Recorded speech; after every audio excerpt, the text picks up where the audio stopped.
As Israelis block roads and scuffle with police over the government's judicial overhaul, Arab citizens have found themselves spectators on the sidelines.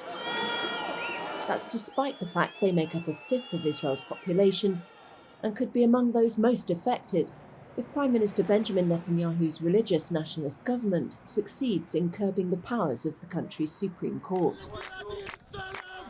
Largely self-identifying as Palestinian, Arab citizens hold a complex place in Israel, balancing their heritage with Israeli citizenship.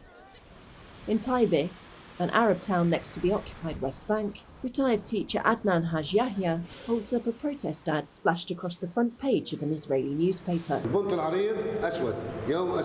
In bold, it shows a black day. If it's a black day for the Jews, how do you suppose it is for us?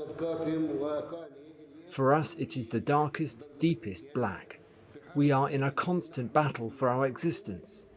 The judicial overhaul has split Israeli society, but Arab citizens say they have no place in the debate over Israel's identity as Jewish and democratic. Most Arab citizens in Israel are descendants of Palestinians who stayed in the new state after a 1948 war. While Israel says it grants them equal rights, many say they face structural discrimination and hostile policies.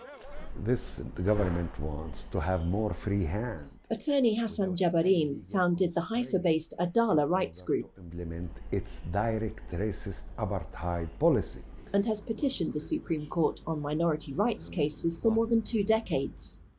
He says the court has traditionally been the last line of defence, for example protecting Arab participation in elections, fair allocation of budgets, and Arab rights to live in towns that sought to deny them residence. The judicial plan of this government will make the discrimination and the exclusion and the control of the Palestinians easier, because the decisions will be faster, and the decision without check and balance, and the decisions without even the concept of reasonableness. No need to be reasonable decision. This is the only government in the world that declare that it's allowed to have unreasonable decisions.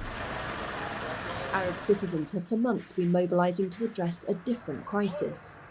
Record levels of criminal violence rocking their communities.